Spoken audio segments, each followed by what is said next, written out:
1,00,000 మంది శివభక్తులతో కలిసి మహారుద్రాక్ష పూజలో పాల్గొనండి. వెంటనే కాల్ చేసి మీ పేరును నమోదు చేసుకోండి. రమ్మగారు ఏదైనా వెరైటీ కథ చెప్పండి రమ్మగారు. చాలా కొత్తగా ఇలా అవుతుందా అనిపించాలి. అది బోల్డని కథలు చెప్పుకున్నాం ఇప్పుడు దాకా. అట్లాంటివి అలాంటిదే ఒక కథ చెప్తాం. కథా చరిత్సాగరండి. అందులో ఎంత తవ్వినా వస్తాయి జయ కథ. అదే పూర్వం అట ఉజ్జయిని నగరంలో, ఉజ్జయిని అంటే ఇది ఎక్కడ ఉజ్జయిని? మహాకాళుడు ఉజ్జయిని. ఉజ్జయిని నగరంలో నిశ్చయదత్తుడు అని ఒక వ్యాపారస్తుల కుమారుడు ఉండేవాడు. వణిక్ కుమారుడు అని రాస్తారట కథలో. అంటే వర్తకులు అనమాట. అయితే వాడు మంచి కులాసవాడు, వివాహం కాలవాడికి.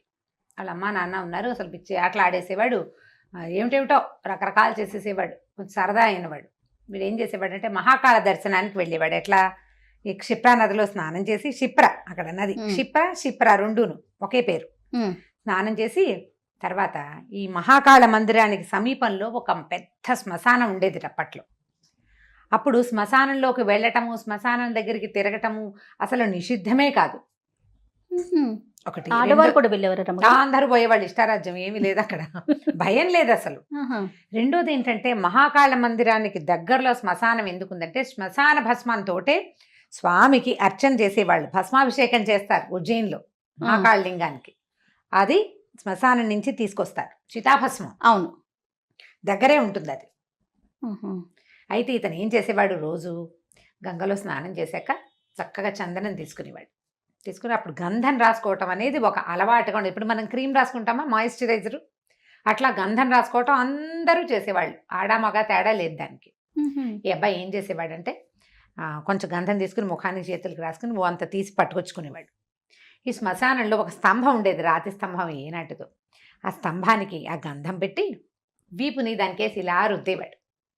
వీపుకి గంధం రాసుకోవటానికి ఆ స్తంభాన్ని వాడుకునేవాడు అబ్బాయి. వీపు మీద చేయి అందదు కదా, ఎగిడి దిగిడిపోతుంది. స్తంభం మీదకి ఇట్లా వీపు రాసేవాడు అనమాట.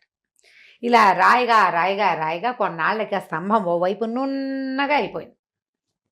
ఓనాడు ఒక రాత పనివాడు, ఒక శిల్పి అక్కడికి వచ్చారు. ఈ స్తంభం దగ్గరికి వచ్చి స్తంభం నున్నగా ఉండేసరికి, అదొక స్తంభం అంటే ఒక రాయి, అంటే మన కొండరాయి అలా పొడుగ్గా ఉందనుకుందాం. అవును. అక్కడ రాతి నునుపుని చూసి అబ్బా ఎంత బాగుందిరా అని ఈ వ్రాత పనిగాడు ఉన్నాడు కదా, వాడు ఒక అమ్మవారి గౌరీదేవి పిక్చర్ వేశాడు చేతితోటి, ఇట్లా పెన్సిల్ తోటి. చిన్న చిన్నవి ఉంటాయి కదా రాసే పరికరాలు. ఈ శిల్పి అన్నాడు, ఎంత బాగా కుదిరిందిరా, రాయి ఎంత బాగుందో అమ్మ అంత బాగుంది అని చెప్పి చక్కగా ఉలి పట్టుకుని చెక్కేసి గౌరీ స్వరూపాన్ని చెక్కాడు ఆ రాతి మీద. చెక్కేసరికల్లా ఒక రోజు గడిచింది. ఇదొక మధ్యాహ్నం అయ్యింది. సాయంకాలం వేళలో ఒక విద్యాధర కన్యక, ఒక అమ్మాయి మహాకాళ దర్శనానికి వచ్చింది. విద్యాధరులు రావాలంటే ఎక్కడి నుంచి రావాలి? అక్కడ సిద్ధపర్వతం, యక్షలోకం నుంచి రావాలి. ఇవి వచ్చిన ఆవిడ అప్పుడు అట్లా దేవతలు, కిన్నరులు, కింపురుషులు కూడా ఈయన దర్శనానికి వచ్చేవాళ్ళట, మహాకాళ దర్శనానికి. ఉజ్జయినిలో శివుడు స్వయంగా నాట్యం చేస్తాడని, మహాకాళుడు స్వయంగా నాట్యం చేస్తాడని, ఆయన అక్కడే ఉంటాడని, మహాకాళ సాన్నిధ్యం ఉందని చెప్పుకునేవాళ్ళు. ఇప్పుడు ఉన్నాడో లేదో, ఆయన ఏం చేస్తున్నాడో. అప్పట్లో సాయంకాలం డమరుకం వాయిస్తారు అక్కడ, అదే మన డక్క డమ డమ డమ మోగిస్తారు. ఆ సౌండ్కి అనుగుణంగా మహాకాళుడు నృత్యం చేసేవాట అప్పట్లో. కాళిదాసు రాసిన మేఘ సందేశంలో కూడా ఈ మహాకాళుడు నాట్యం చేసే వేళలో ఎలా ఉంది, ఎలా వినిపిస్తుంది, ఉరుములు ఉరివినట్టుగా ఆ డక్క సౌండ్ వినపడుతుందని, మహాకాళ నృత్యం జరుగుతోందని చెప్తుంది. మేఘాన్ని నేను చూస్తున్నాను అని చెప్తుంది అనమాట. అది మేఘాన్ని నువ్వు చూస్తూ వెళ్ళు అని యక్షుడు చెప్తాడు మేఘానికి. అందులో మేఘ సందేశం శ్లోకాలు భలే బాగుంటాయి. అయితే ఇలా జరుగుతున్నప్పుడు ఈ విద్యాధర కన్యకు వచ్చి, సరే ఏం చేసింది, స్వామివారి దర్శనం అయిపోయాక విశ్రాంతి తీసుకోవడం కోసం బయటకు వస్తూ ఈ స్తంభంలో ఉన్న గౌరీ ముఖాన్ని, అమ్మవారి ముఖాన్ని చూసి గౌరీ సాన్నిధ్యం ఉన్నదని భావించి ఆ స్తంభంలో విశ్రాంతి తీసుకుంటోంది. స్తంభంలో చేరిపోయింది. ఓ రోజు విశ్రాంతి తీసుకుని మర్నాడు వెళ్దాం అనుకుంది. మర్నాడు పొద్దునే మనవాడు గంధం పుచ్చుకొచ్చాడు అక్కడికి. ఇవాళ పొద్దు నుంచి మర్నాడు పొద్దుటి కదా వస్తాడు. వచ్చేసరికల్లా గంధం పుచ్చుకున్నాడు. ఈ స్తంభం దగ్గరికి వచ్చేసరికల్లా అమ్మవారి ముఖం కనపడింది. ఎలా వచ్చింది అమ్మ అని ఆశ్చర్యపోయాడు. గౌరీ ముఖాన్ని చూసేసరికి మరి అమ్మవారి ముఖానికి గంధం రాయలేడు కదా. ఏం చేశాడు, వెనక్కి వైపుకి వెళ్ళి ఆ స్తంభానికి పెద్దది ఉంటుంది, ఆ వెనక వైపున గంధం పట్టించి వీపు దానికి వేసి రాయబోతున్నాడు. ఈ స్తంభంలో ఉన్నటువంటి ఆ విద్యాధర కన్యక, ఎంత బాగున్నాడు అబ్బాయి, భలే ఉన్నాడు అనుకుంది. అతను చూస్తోంది, ఉమ్. గౌరి ముఖం నుంచి అమ్మాయి చూస్తోంది. వీడు వెనక్కి వచ్చి స్తంభానికే ఈ గంధం రాసి తన వీపు దానికి ఆనించేశారు. కల్లా సంతోషం పట్టలేకపోయింది. పట్టలేక ఏం చేసింది, ఆ గంధాన్ని చేత్తో తీసుకుని ఈ స్తంభం లోపల నుంచి అమ్మాయి చేయి బయటకు వచ్చింది. అతను వీపు మీద గంధం రాసేసరికల్లా తనకు తగులుతున్నది స్తంభం కాదు చెయ్యి అని తెలుసుకున్నాడు ఈ ఆ. నిశ్చయదత్తుడు. తెలుసుకుని తటాల వెనక్కి తిరిగి చేయిపుచ్చుకున్నాడు.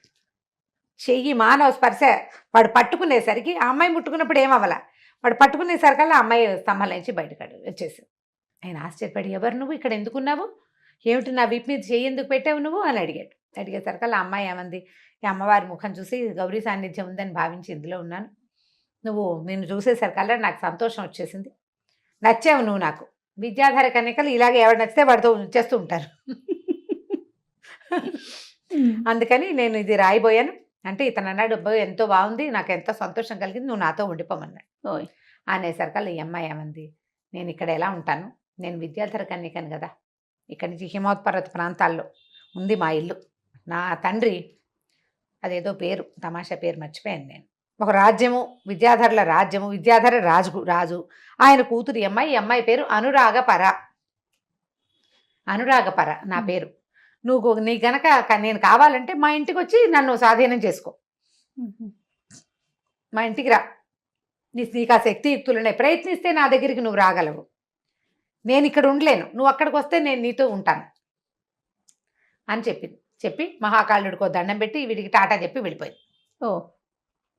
వీడికి నిద్ర పట్ల మానేసింది, అన్నం సహించడం మానేసింది. ఆ అందమైన అమ్మాయి దాని చెయ్యి తన వీపు మీద ఉన్నట్టే అనిపిస్తుంది. ఎలాగైనా అమ్మాయిని అవైల్ చేయాలి, ఏం చేయాలి. లవ్ ఎట్ ఫస్ట్ సైట్ కథలు ఇప్పుడు మనం వింటామా, నాకు మామూలుగా ఒళ్ళు మండిపోతుంది. ఇదివరకు రోజుల్లోనే ఉన్నాయి అంటారా? ఎప్పటి నుంచో ఉన్నాయి మరి ఇవి. మొహం చూడడం, పెళ్లి చేసేసుకోవడం, చూడడం, దూకేయటం, అంతే. పెళ్లి చేసుకుని వదిలేయటం కూడా అదే అదే speed లో అంతే అంతే speed. జరిగిపోతాయి. అదే దాంతో ఇతను ఏమనుకున్నాడు, ఎలాగైనా వెళ్ళిపోవాలి అక్కడికి. ఎట్లా అంటే ముందు హిమోత్పర్వత ప్రాంతాలకు వెళ్ళాలి. సరే వాళ్ళ అమ్మకి నాన్నకి డాటా చెప్పేసాడు. ఓయ్. ఇక మొదలెట్టాడు నడక. వెళ్తుంటే ఇతనికి ఒక 3-4 కలిశారు. వాళ్ళు కూడా ఉత్తరం వైపు వెళ్తున్నారు. ఉత్తరం వైపుకి వెళ్తేనే కదా కాశీ, ఇక్కడి నుంచి ఉజ్జయిని నుంచి వీళ్ళు ఉత్తరానికి నడిస్తేనే హిమోత్పర్వత ప్రాంతాలు. అక్కడే వీళ్ళు ఉంటారు, ఈ సిద్ధులు, చారణులు, యక్షులు, విద్యాధరులు వీళ్ళంతా ఉండేది అక్కడ. సరే వెళ్తుంటే ఏమైంది, మధ్యలో ఒక దోపిడీ కాండ్ర ముఠా ఒకటి వీళ్ళని పట్టేసింది. వీళ్ళని పట్టేసి ఎవరికో అమ్మేశారు వాళ్ళు. వాళ్ళ దగ్గర ఇప్పుడు వీళ్ళు బాటసారులుగా వెళ్ళే వాళ్ళ దగ్గర కత్తి కఠార్లు ఏముంటాయి, ఏదో చేపాటి కర్రలు సాయం పట్టుకుని వెళ్తారు. వీళ్ళకేమి శక్తియుక్తులు అవి ఉన్నవాళ్ళు కాదు. ఈ దోపిడీ కాళ్ళు వాళ్ళు వస్తే, దోపిడీ కాండ్ర ముఠాలు వస్తాయా, వాళ్ళు ఏం చేస్తారు, వీళ్ళ దగ్గర డబ్బులు ఉంటే సరే, లేకపోతే వీళ్ళనే 2 పీకేసి కొట్టి వీళ్ళని బానిసలుగా తీసుకెళ్ళిపోతారు. తిరగబడలేరు వాళ్ళు కొట్టి చంపేస్తారు. వాళ్ళు ఏం చేశారు, తీసుకెళ్ళి ఈ బానిసల్ని కొనే ఒక ముఠాకి అమ్మేశారు.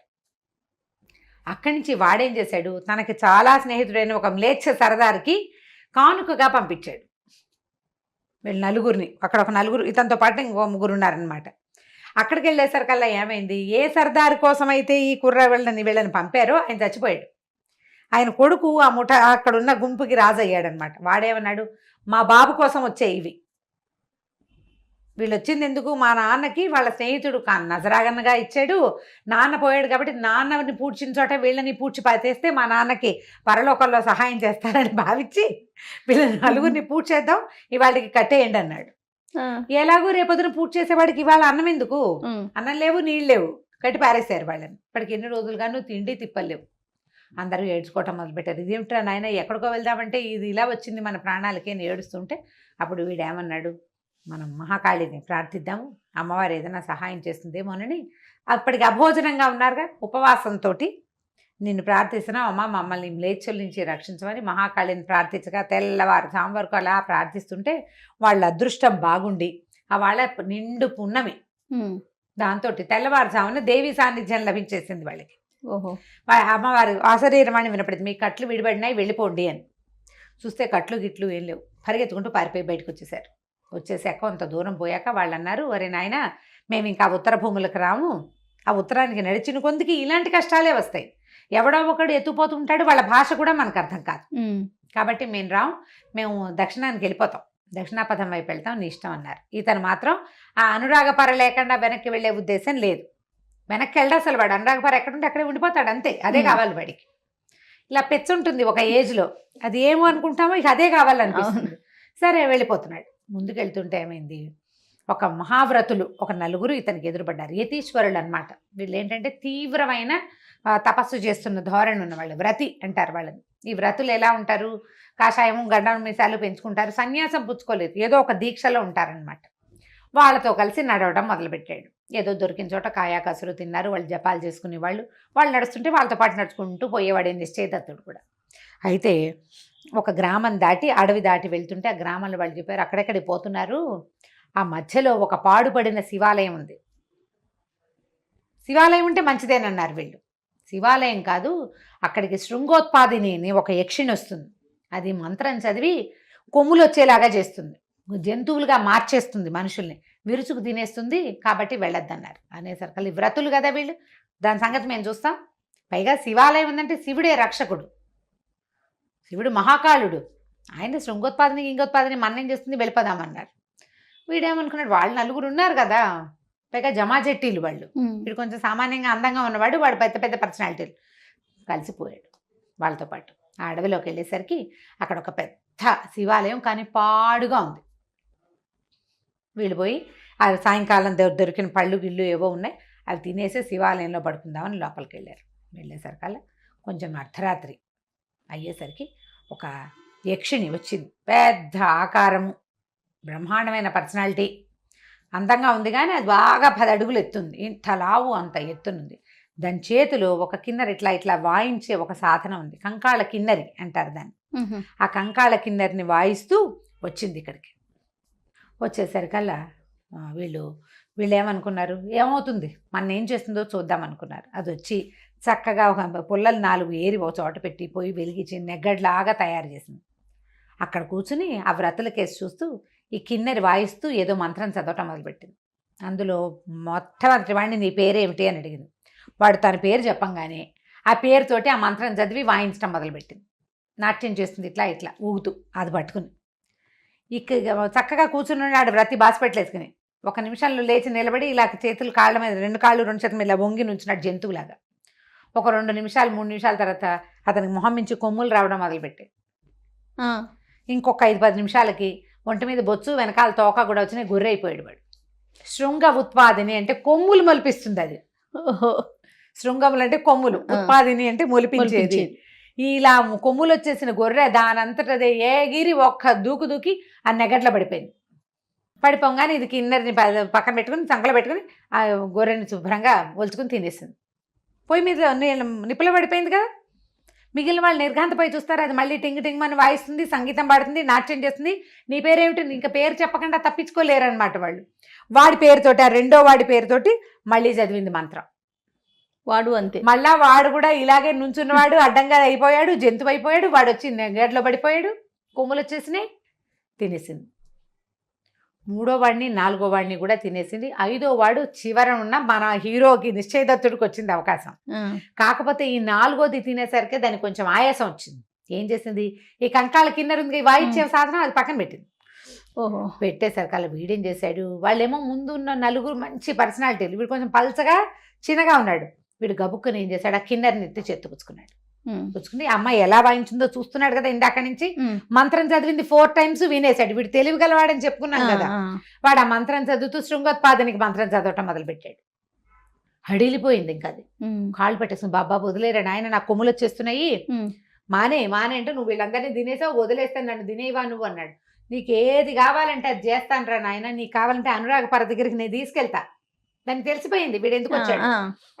అనురాగపర దగ్గరికి నేనే తీసుకెళ్తా, దయచేసి నన్ను వదిలిపెట్టేది. నువ్వు మంత్రం చదివా, కొమ్ములు వచ్చాక ఇక నేను మనిషిని కాలేను, ఇక నేను యక్షరూపం ఉండదు, నాకు బుద్ధి కూడా ఉండదు, అందుకని వదిలేయమని అన్నాక సరే వదిలిపెట్టేశాడు. ఏం చేసింది ఆ యక్షిణి, వీడిని భుజాల మీదకి ఎక్కించుకుని ఓ పెద్ద మహాపర్వతం మీదకి తీసుకుపోయింది. నువ్వు ఇక్కడ ఉండు, తెల్లారిపోయింది, ఇక నా శక్తి ఉండదు, తెల్లవారిపోయింది. ఇదంతా అర్ధరాత్రి మొదలై తెల్లారుజాము దాకా సాగింది. వీడిని ఎక్కించుకుని అక్కడే తీసుకెళ్ళడానికి ఇంకా కొంత సమయం పట్టింది. నువ్వు ఇక్కడే ఉండు, ఈ పూట పళ్ళు కాయలు చుట్టుపక్కల ఉన్నాయి చూడు, సెలయేళ్ళు ఉన్నాయి, నీళ్ళు దాగు, ఈ పూటకు ఉండు. చీకటి పడంగానే నేను వస్తా మళ్ళీ నీ దగ్గరికి. నేను ఎక్కడికి వెళ్ళను. నేను మోసం చేస్తానని అనుకోవద్దు. ఎందుకంటే మేము మాట ఇస్తే మాటే, దాని మీదే ఉంటాం. నువ్వు ఈ పూటకు ఉండు, ఈ పగటిపూట నాకు శక్తి ఉండదు, రాత్రి వచ్చి నేను నిన్ను తీసుకెళ్తానంది. ఆవిడ వెళ్ళిపోయేసరికల్లా సరే ఇతను అక్కడ చుట్టుపక్కల చూశాడు. బోళ్ళని పళ్ళు, కాయలు, పువ్వులు, ఎంత బాగుందో. హిమాలయ పర్వత ప్రాంతాల దగ్గరలో చాలా బాగుంటాయి. యాపిల్స్ అవి ఉంటుంటాయి బహుశా. వీడు శుభ్రంగా పళ్ళు తిన్నాడు, మంచినీళ్ళు తాగాడు. మంచినీళ్ళు తాగి ఏదో ఒక కొండరాయి అంటే దాన్ని ఆనుకొని అట్లా కూర్చున్నాడు. కూర్చుంటే దూరంగా నేలలో 2 పద్మరాగ మణులు కనపడ్డాయి వాడికి. పద్మరాగం అంటే ఎర్రగా ఉంటాయి. ఎర్రటి 2 మణులు ఇట్లా మట్టిలోంచి మొలిచినట్టుగా ఉన్నాయి. అవి మణులేమోనని వాటి దగ్గరికి వెళ్ళాడు. అవి తీయటానికి ఓ పుల్ల పెట్టి ఇట్లా ఇట్లా ఇట్లా అన్నాడు. కదిపేశారు కల్లా అవి మణులు కాదు, ఒక కోతి తాలూకు కళ్ళు. కోతి ముఖం కనపడింది వాడికి. అది బతికే ఉంది, నేలలో ఉంది. దాని కళ్ళు మాత్రం పైకి ఇట్లా చూస్తున్నాయి అనమాట. నిర్గాంతపడి ఇదేమిటి కోతి మొహం కనిపిస్తోందని. ఆ కోతి మనుష్య వాక్కుతోటి మాట్లాడింది. ఓ అన్న, నన్ను రక్షించు, నేను నీలాంటి వాడినే, నన్ను తీయమని అనేసరికి తెలిపోయాడు. ఇదేమిటి కోతి మాట్లాడుతోంది, పైగా ఇది ఎప్పటి నుంచి బురదలో కూరుకున్నది, ఒక బురదలో ఇట్లా పాతేసినట్టుంది. దాని కళ్ళు 2 ఇలా కనపడుతున్నాయి ఎర్రగా. సరే ఏం చేశాడు, అలాగా బయటికి తీసాడు. చుట్టూతా తవ్వి దాని ఒంటికి దెబ్బలు తగలకుండా అట్లా కొట్లా తవ్వాడు, బయటికి తీసాడు. తీసేసరికల్లా ఆ కోతంది, నన్ను రక్షించావు నాయన నువ్వు నన్ను. సరే పద, ముందు ఎన్ని రోజులైందో ఆహారం లేకుండా ఎప్పటి నుంచో బతుకున్నాను. సరే పద, నీకు మంచినీళ్ళు అవి చూపిస్తానని ఒక ఆ అడవిలో, అది కొండ మీద ఉన్నారు కదా, ఎక్కడున్నారు వీళ్ళు, శృంగోత్పాదిని తీసుకొచ్చింది వీడిని అనురాగపర దగ్గరికి వెళ్ళడానికి. అంటే ఆ కొండ మొదట్లో వదిలిపెట్టింది. ఆ అడవిలోకి తీసుకెళ్ళి చక్కగా బోల్డ్ అని నీళ్లు, చక్కగా పళ్ళ చెట్లు ఉన్న నీడగా ఉన్న ఒక చోటికి తీసుకెళ్ళింది. ఆ కోతి 4 పళ్ళు తిని మంచినీళ్ళు తాగింది.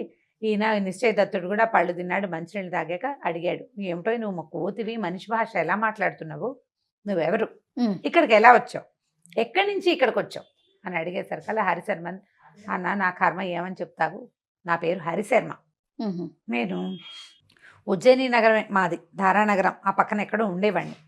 మా అమ్మ నాన్నలకి నేను ఒక్కడే కొడుకుని. అయితే నేను చాలా అందగాడిని చిన్నప్పుడు, అంటే మొదట వీడు మనిషిగా ఉన్నప్పుడు. ఒకనాడు నేను కొంచెం కాస్త వేషాలు మారిని, కాస్త ఆడపిల్లల సరదా ఎక్కువే నాకు. ఒక బజార్లో వెళ్తుంటే ఆ బజార్లో ఒక పెద్ద గొప్ప వ్యాపారస్తుడి కూతురు, దాని పేరు బంధుదత్త. దానికి పెళ్ళైపోయింది. వరాహదత్తుడు అనేవాడితో వివాహం అయిపోయింది. కానీ పుట్టింటికి వచ్చింది 4 రోజులు ఉండడానికి. ఈ కింద వెళ్తున్నటువంటి నన్ను చూసి నాకు సైగ చేసింది, నన్ను రమ్మని, నీ మీద మనసు పడ్డాను రమ్మంది. సరే నేనేం చేశాను, ఈవిడికి ఒక స్నేహితురాలు ఉంది, సుఖాశయ అదని పేరు. ఆ సుఖాశయ ఏం చేసింది, చెలికత్తె నాకు ఆ అమ్మాయికి మొత్తానికి స్నేహం కలిపింది. నేను బంధుదత్త నేను బాగా గడిపేవాళ్ళం, అటు ఇటు తిరిగేసేవాళ్ళం, తోటలు దొడ్లు అన్నీ మావే. ఎంత హాయిగానో గడిపాను ఆ అమ్మాయితోటి. ఇక నాకు పని పాట ఏం లేదు, దాని వెనకాల పడి తిరగటమే. కొన్నాళ్ళకి వరాహదత్తుడు ఆవిడ మొగుడున్నాడు కదా, ఆయన వచ్చేసాడు ఈ అమ్మాయిని తీసుకెళ్ళటానికి వచ్చేసరికల్లా ఈ బంధుదత్త ఏడ్చి సోకాలు పెట్టింది నన్ను వదిలిపెట్టి వెళ్ళటానికి. ఆ సుఖాశయతో చెప్పింది, నాకు ఎలాగైనా సరే ఈ హరిశర్మను వదిలిపెట్టి వెళ్ళటం ఇష్టం లేదు, భర్త దగ్గరికి వెళ్ళాలి, వాడికి బోల్డ్ ఆస్తుంది, కానీ నాకు వీడు కూడా కావాలి.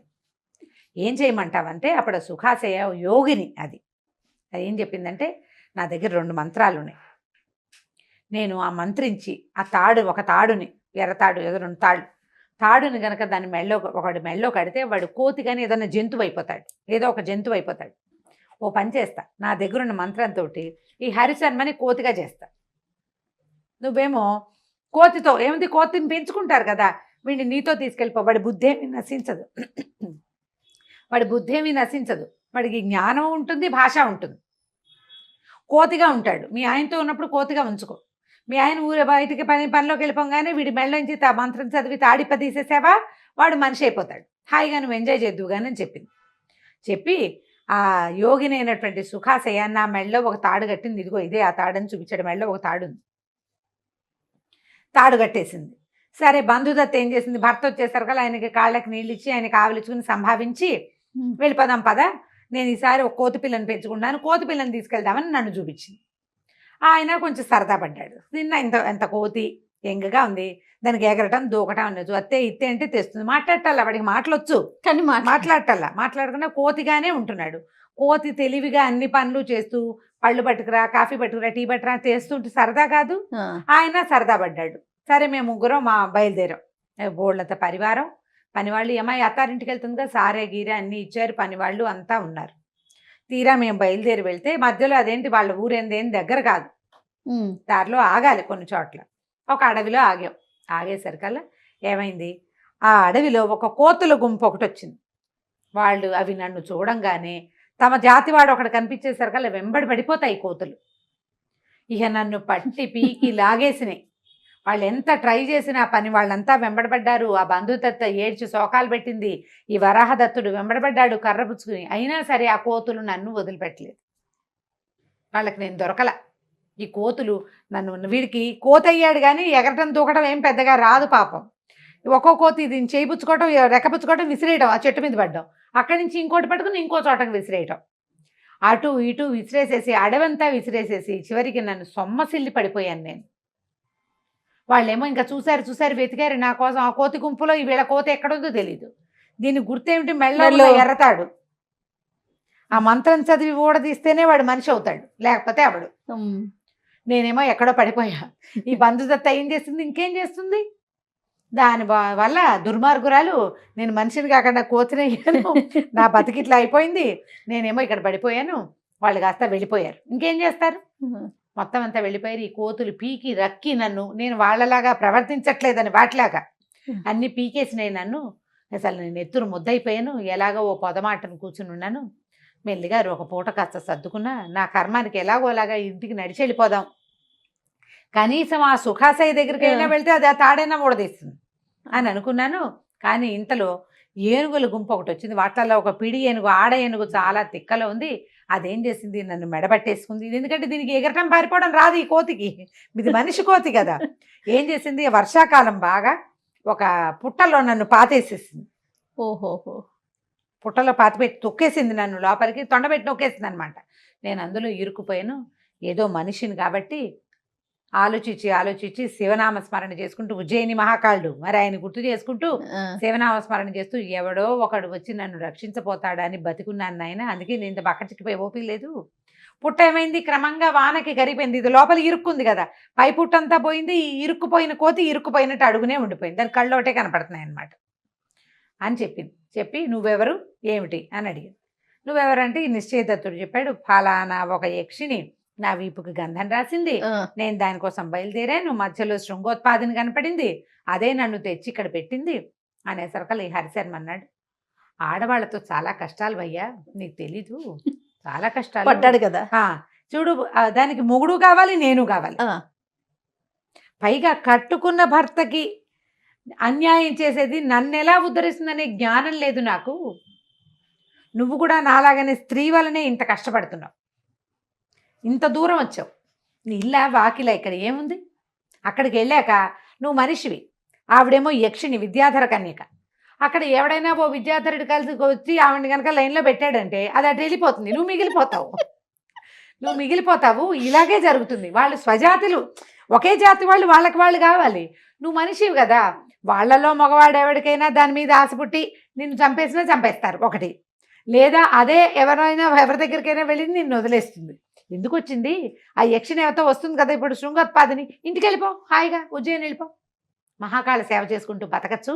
ఇక్కడ ఎందుకు ఆడాళ్ళని నమ్మకూడదు. నేను నా స్నేహితుడు ఒకడు, ఒరే స్త్రీలను నమ్మద్దురా, ఇలాగా ఆల్రెడీ భర్తలు ఉన్న వాళ్ళని అసలు నమ్మకూడదని చెప్పాడు, నేనే వినలేదు, చూడు వాళ్ళు ఇక్కడ తగలబడ్డాను ఇలాగా అని వాడు విసుకుంటున్నాడు అనమాట. అనేసరికి నిశ్చయదత్తుడు అన్నాడు, అబ్బే అనురాగ భరత్ చాలా ప్రీతి, నేను ఆమె వెంటపడలా, ఆమె నా వెంటపడింది. స్తంభాల నుంచి చేపెట్టి వీపు మీద నువ్వు గంధం రాసింది, ఆవిడకి నేను నచ్చాను, నాకు అలా నా విషయంలో అలా జరగదు. కానీ నువ్వెవరిదో కథ చెప్తున్నావే, వాడెవడు, నీ ఫ్రెండ్ ఎవడో చెప్పమన్నాడు. ఈ ఫ్రెండ్, ఈ హరిశర్మకి ఒక భవశర్మ అని ఒక ఫ్రెండ్ ఉన్నాడు. ఓహో, ఆ భవశర్మ ఒక యోగిని తోటి ఫ్రెండ్షిప్ ఉంది వాడికి. దానికి ఆల్రెడీ వివాహితే, అది భర్త ఉన్నాడు దానికి. వీడు ఎంతసేపు అమ్మాయి దగ్గర, భర్త లేని సమయాల్లో అమ్మాయి దగ్గరికి వెళ్తూ ఉండేవాడు. ఎప్పుడు భర్తని మోసం చేస్తుంది ఆ అమ్మాయి, నీతో స్నేహం చేస్తుంది. అది కట్టుకున్న భర్తకి దానికి నిత్యం అన్నం నీళ్లు బట్టపాత ఇచ్చేవాడిని అది మోసం చేస్తే నిన్నెట్లా ఉద్ధరిస్తుంది? వీడిని ఉద్ధరించదు. రేపొద్దున ఇంకోటి తిరిగితే వీడిని మోసం చేస్తుంది. అసలు ఇది కూడా ఆడవాళ్ళు మగవాళ్ళ విషయంలో కూడా అంతే. కట్టుకున్న పెళ్ళానికి అన్యాయం చేస్తూ నీతో ఒకడు స్నేహంగా ఉన్నాడు అంటే వాడు దానికి మోసం చేసినట్టు నిన్ను మోసం చేస్తాడు. మోసం చేయటం అనేది వాళ్ళ ప్రవృత్తి అంతే. వాళ్ళకి ఎక్కడ ఎవరి దగ్గర న్యాయాలు ఉండవు, ఎవరి దగ్గర ఉండవు. వాళ్ళని నమ్మకూడదు అసలు. 3 మన పెళ్ళిళ్ళు ఫెయిల్ అయిపోతుంటాయి ఇలాంటి వ్యవహారాలతో. అయితే ఏమైందట, వీడికి యోగినితో ఫ్రెండ్షిప్ ఉంది కదా, ఆ యోగిని వీడు ఎందుకో ఒకరోజు కొట్లాడుకున్నారు. బాయ్ ఫ్రెండ్ గర్ల్ ఫ్రెండ్స్ కొట్టుకుంటూ ఉంటారు కదా. ఈ కొట్లాటలో ఏమైందంటే ఆవిడ ఏం చేసింది, నా మెళ్ళ ఓ తాడు కట్టి నన్ను దుక్కిటెద్దుని చేసేసింది. మంత్రం చదివి దుక్కిటెద్దుని చేసేసింది. ఈ దుక్కిటెద్దుని తీసుకెళ్ళి ఈ పొలాలు దాన్ని దూనుకుంటారు కదా, వాళ్ళకి అమ్మేసింది నన్ను. బాయ్ ఫ్రెండ్ని ఫ్రెండ్ని అది అమ్మాయి ఆ పని చేసేసింది. ఆ యోగిని దుక్కిటెద్దుగా వాడితో పడి ఉన్నాను. నేను మనిషినే, నాకు అన్నీ తెలుసు, నేను మాట్లాడగలను కూడా, కానీ నేనేం చేయలేకపోయావు. ఎద్దుగా ఉన్నా ఆ మెళ్ళలోంచి తాడెవరన్నా ఊడదీస్తే తప్పిస్తే కుదరదు. అయితే నా అదృష్టం బాగుండి ఒక మంత్రవాది, ఒక స్త్రీ, ఒక యోగిని ఆ వైపు వెళ్తూ దుక్కిటెద్దుగా ఉన్న నన్ను నేను మనిషినని తెలుసుకుని ఆ మంత్రం చదివి నా మెళ్ళలో తాడు ఊడదీసేసింది.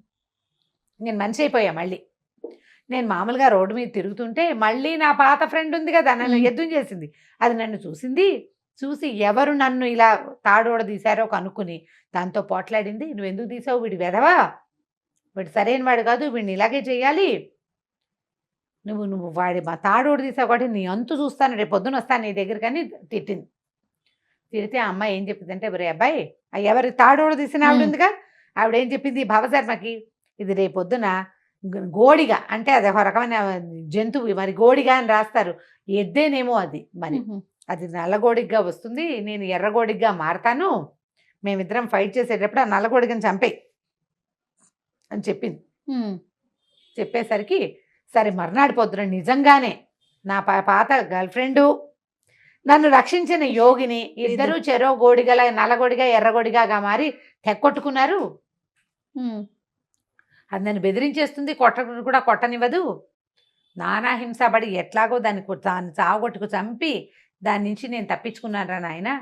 ఆడవాళ్ళతో పెట్టుకోకూడదు అసలు, ఇలాంటి సంబంధాలు అస్సలు మంచివి కాదు. వాళ్ళ సమయం వచ్చినప్పుడు నీతో ఉండరు, ఇన్నాళ్ళు నీతో సంతోషంగా ఉన్నామన్నమాట మర్చిపోతారు, వీడే నన్ను ఎక్స్ప్లాయిట్ చేశాడంటారు. కాబట్టి వద్దని చెప్పాడు మా భావశర్మ. నేను ఈ బంధుదత్త ప్రేమలో పడి, వాడు ఎంత చెప్పినా వినలేదు నాయన, అనురాగపర కూడా నిన్ను ఇలాగే చేస్తుంది, వెళ్ళిపో ఇంటికి అంటే నిశ్చయదత్తుడు ఒప్పుకోలే. మీ కథలంటే మీ వేరే కథ. ఇప్పుడు నీ భవదత్తుడి గర్ల్ ఫ్రెండ్కి భర్త ఉన్నాడు, నీ బంధుదత్తకి వరాహదత్తుడు ఉన్నాడు, నా అనురాగపరకు ఎవరు లేరు. అది చాలా బుద్ధిమంతురాలు, నా కోసమే అక్కడికి వచ్చింది ఉజ్జయినికి, నాకు రమ్మని చెప్పింది. కాబట్టి నేను దాన్ని నమ్మను. రేపొద్దున శృంగోత్పాదిని వస్తుంది, నువ్వు ఇక్కడే ఉండు, ఎవరైనా నీ మెళ్ళలో నుంచి ఈ తాడు తీసేందుకు దొరుకుతారేమో నేను చూస్తా, నువ్వు కోతిగా బతుకు, ఇక్కడే ఈ చెట్ల మీదే ఉండు, నేను వచ్చి ఇక్కడ కలుస్తూ ఉంటా, ఎవరిదైనా ఒక అవకాశం దొరికితే నీ మెళ్ళలో తాడు విపదించి నిన్ను మనిషిని చేస్తా. విద్యాధర కన్య ఉంది కదా మన స్నేహం, అక్కడికి వెళ్ళి కనుక్కుంటాను, కాబట్టి నువ్వు కంగారు పడకని చెప్పాడు. మర్నాడు పొద్దున్నే శృంగోత్పాదిని వచ్చింది, ఈ నిశ్చయదత్తుడిని తీసుకెళ్ళి అనురాగపరకి అప్పచెప్పేసింది. అక్కడికి తీసుకెళ్ళిపోయింది, యక్షలోకానికి తీసుకెళ్తే ఇతను చూడంగానే ఆవిడ ఆనందంతో, తన కోసం ఇంత దూరం వచ్చిన వాడిని చూస్తే ఎవరికైనా సంతోషమే కదా, రిస్క్ చేశాడు ఇతను చాలా. ఎక్కడ ఉజ్జయిని, ఎక్కడ ఇది విద్యారణ్యం, ఈ విద్యాధరపురం, ఇంత దూరం వచ్చాడు కదా, అతనితో హాయిగా ఉండటం మొదలుపెట్టింది. వాళ్ళెవ్వరికీ తెలియకుండా ఇతనికి రహస్యంగా ఒక భవనం నిర్మించి అక్కడ ఉంచింది.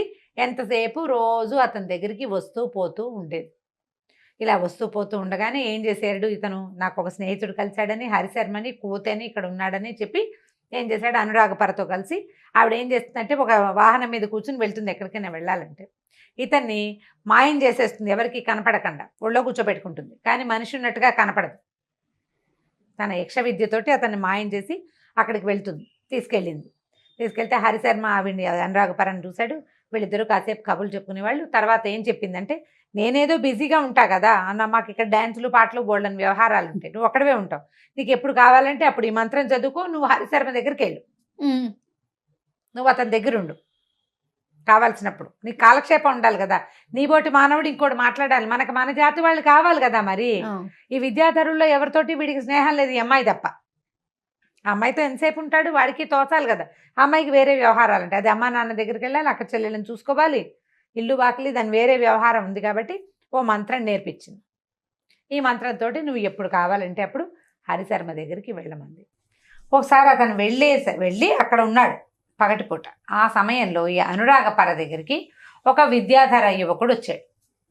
ఆ అమ్మాయి జాతికి చెందినవాడే, రాగరంజనుడు అలాంటి పేరున్నవాడు. రాగరంజనుడు అనేవాడు వచ్చి ఆ అమ్మాయిని మాట్లాడిచ్చాడు, పలకరించాడు అనమాట. పలకరిస్తే అతనికి తెలిసింది ఈ అమ్మాయి ఒక మానవుడితోటి జతకట్టి ఉందని, అతనితో కలిసి ఉంటోందని తెలిసిపోయింది అతనికి. వాళ్ళకి తెలుస్తాయి అట్లా.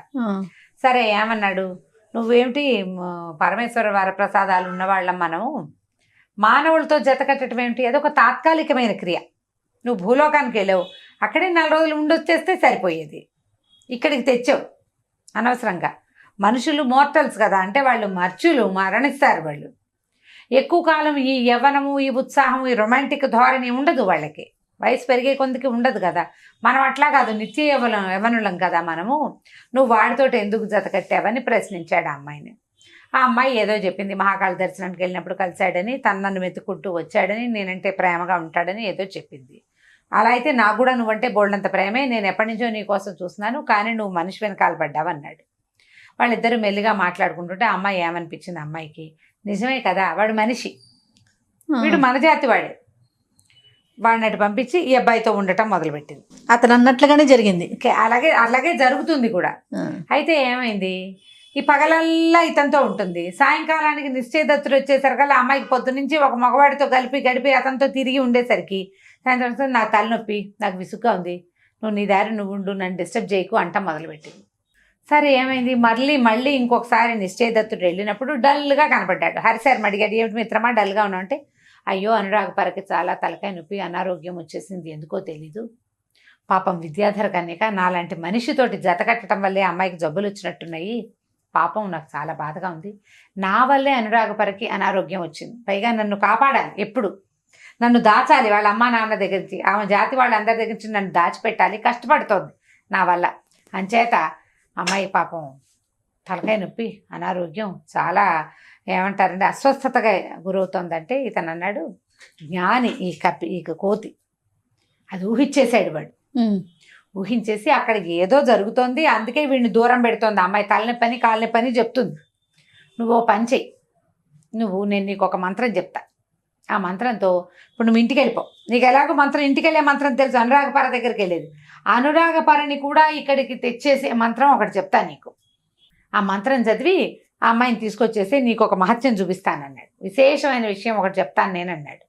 ఎలాగైనా అనురాగపరకి తలనొప్పి తగ్గుతుంది అనుకుని ఈ నిశ్చయదత్తుడు ఏం చేశాడు, తనకు మామూలుగా వచ్చిన ఇక్కడి నుంచి మాయమైపోయి అక్కడ ప్రత్యక్షం అయ్యే విద్యతోటి అక్కడికి వెళ్ళిపోయి నిద్రపోతోంది అనురాగపర. ఇతను వెళ్ళేసరికి ఆ నిద్ర ఎట్లా నిద్రపోతోంది, ఆ విద్యాధరుడు కూడా ఆమెతోటి ఆమె పక్కనే ఉన్నాడు. అయితే ఆ అమ్మాయి తిరస్కరిణి విద్య అని ఒక విద్య ఉంటుంది. ఏంటంటే ఆమె పక్కలో ఉన్నవాడు కనపడ్డు ఎవరికి, ఆమెను కావలించుకుని పడుకుని ఉన్నాడు. ఆ అమ్మాయి ఎక్కతే కనిపిస్తుంది, వాడు కనపడ్డు.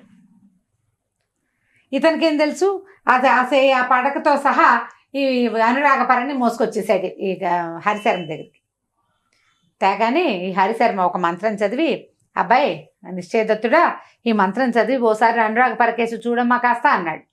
ఆ మంత్రం చదివేసరికల్లా ఆమె పడుకునుండి, ఆమెను కావలించుకుని పడుకునున్న విద్యాధరుడు కనపడ్డాడు. వీడికి నిర్ఘాంతపోయాడు, ఏమిటి ఇంత మోసమా నన్ను, తెల్లబోయాడు, గట్టిగా అరిచాడు, కేకలు పెట్టేసరికల్లా ఆ రాగరంజనుడు ఉన్నాడు కదా, వాడు ఆ విద్యాధరుడు ఉలిక్కిపడి లేచాడు. లేచి చూసుకున్నాడు, వీడెవడో, వాడి కోపం వచ్చింది, వాడు తన మీద పడిపోతాడు ఇప్పుడని వాడు కాస్త బుడింగమని మాయమైపోయాడు. ఈ అనురాగపర బిక్కమొహం వేసుకుని నుంచుంది, లేచి నిలబడింది. నువ్వు నన్ను ఎందుకు మోసం చేసావు, ఇది చేయటం తప్పు కదా, నువ్వు అక్కడ ఉండగా నన్ను మీ ఇంటికి రా అని అడగకుండా ఉంటే సరిపోయేది.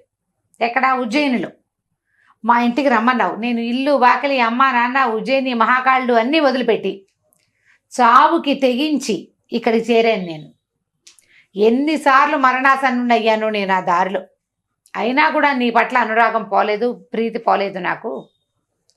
నువ్వు మాత్రం నేను ఒక పగళ్ళు నీ దగ్గర లేకపోతేనే నీకు ప్రాతివృత్యం లేదు. నేను కూడా విద్యాధర లోకంలోకి వచ్చాను, ఒక 5-6 చూసుకుని ఉండొచ్చు కదా నేను, కానీ నేను అట్లా చేయలేదు. నువ్వు ఇలా నీవేమో నీ జాతివాడి కోసం, నీకు వాడే కావాలంటే అసలు నన్ను పిలవడం ఎందుకు, నన్ను పిలవక్కర్లేదు నువ్వు అని చెప్పి బాగా అరిచి పోట్లాడేసరికి అనురాగపర ఏమీ చెప్పలేక ఏడ్చేసి వెళ్ళిపోయింది. ఆమె తప్పు. మానవులతో కలిసి ఈ దేవకాంతలు వాళ్ళు ఉండలేరు ఎక్కువ కాలం. ఎందుకంటే మానవులకి మోర్టాలిటీ ఉంటుంది, మృత్యు ఉంటుంది. కొంత వయసు వచ్చాక వాళ్ళకి ఆడవాళ్ళ మీద ఆసక్తి అవి కూడా తగ్గిపోతాయి. ఈ దేవతలకు అట్లా ఉండదు, వాళ్ళు నిత్య యవ్వనులుగా ఉంటారు. వాళ్ళు మ్యాచింగ్ అసలు కుదరదు, అది జరిగే వ్యవహారం కాదు, తాత్కాలికమైంది. కానీ ఇలా మోసం చేసినట్టు అయ్యేసరికల్లా నిశ్చయదత్తుడు అలా ఉండిపోయాడు పాపం. అక్కడి నుంచి ఇతను ఏం చేశాడు, ఏం చేస్తాం, ఇక్కడే ఈ హరిశర్మతోటి ఆ కొండ మీద ఉండిపోయాడు. ఇంకా అనురాగపర దగ్గరికి వెళ్ళాల. నువ్వు ఇచ్చిన విద్యలు నువ్వే పట్టుపో, నాకు అక్కర్లేదన్నాడు. ఆవిడ ఒక మంత్రం చెప్పింది కదా, ఆ మంత్రం తీసేసుకుంది, అతని దగ్గర తీసుకుని తన దారిని తను వెళ్ళిపోయింది. ఈ నిశ్చయదత్తుడు హరిశర్మ ఇద్దరు నదిలో నీళ్లు తాగుతూ, సెలయేళ్లలో నీళ్లు తాగుతూ, ఆ పళ్ళు కోసుకుని తింటూ, కందమూలాలు తవ్వుకుని కాల్చుకుని తింటూ అతనితో పాటు అక్కడే ఉండిపోయాడు. కొన్నాళ్ల తర్వాత ఒక యోగిని, ఒక ఆవిడ మోక్షద అనే ఒక మహాయోగిని ఆ ప్రాంతానికి తిరుగుతూ వచ్చింది. తపస్సు చేసుకోవడానికి వస్తారు. ఆ మోక్షదాన్ని చూసేసరికల్లా వీడు వెళ్ళి దండం పెట్టాడు నిశ్చయదత్తుడు. దండం పెట్టేసరికి అతని భుజం మీద ఉన్న కోతిని చూసి ఆవిడ అడిగింది, వీడు ఎక్కడ దొరికాడు నీకు, ఇతను ఎట్లా దొరికాడు, వీడు మనిషి కోతి కాదు. అమ్మ మాకు తెలుసు, ఇట్లా ఒక శాపవశాత్ అంటే ఆ తాడు కట్టడం వల్ల అలా ఉండిపోయాడు, దయచేసి ఏదైనా ఒక మంత్రం చదివి వీడి మెళ్ళో ఉన్న తాడు ఒడదీస్తే వీడు మనిషి అయిపోతాడని అడిగేసరికి ఆ మోక్షద కాళ్ళు చేతులు కడుక్కుని మంత్రం చదివి హరిశర్మ మెళ్ళలో నుంచి తాడు ఊడదీస్తుంది. ఊడదీసేసరికల్లా ఇంత పిల్లకోతిగా ఉన్నవాడు ఇంత పొడుగు మనిషిగా హరిశర్మగా మారిపోయాడు. పోనీ ఆవిడ దారిని ఆవిడ వెళ్ళిపోయింది. వీళ్ళిద్దరికీ పంచాక్షరి మంత్రం ఉపదేశం చేసి వెళ్ళిపోతూ చెప్పిందనమాట, స్త్రీలు తమంతట తాము పతివ్రతలుగా ఉండాలి. మన మగవాళ్ళు వాళ్ళని ఏం చేసినా వాళ్ళని పతివ్రతలుగా ఉంచలేరు. నువ్వు నిలువెత్తు బంగారం పోసినా సరే పాతివ్రత్యం వాళ్ళకి సహజమైన గుణంగా ఉండాలి. మేము పవిత్రంగా ఉండాలని ఆడవాళ్ళు అనుకోవాలి. నువ్వు దాపెట్టి ఎక్కడో పెట్టి ఏం చేయలేవు. నువ్వు ఎవరికి కనపడకుండా ఉంచి ఎవరు నా భార్య వైపు చూడకూడదని భావించి వాటితోటి ఏం అవ్వదు. ఇట్లా మరి ఎక్కడి నుంచో ఎక్కడికో వచ్చి నిన్ను రమ్మని పిలిచింది అంటే సరైనదిగా ఉంటుందని నువ్వు ఎట్లా భావించావు? ఆమెకు తన కులం పట్ల మర్యాద లేదు, తన జాతి పట్ల. ఒక మనిషిని పిలిచింది అంటే ఆమెకు విలువలు లేవని అర్థం. అలాంటి వాళ్ళు వెనకాల వచ్చినప్పుడు ఇలాంటి శాస్తే జరుగుతుంది న్యాచురల్లీ. ఇదే కదా జరగబోయేది.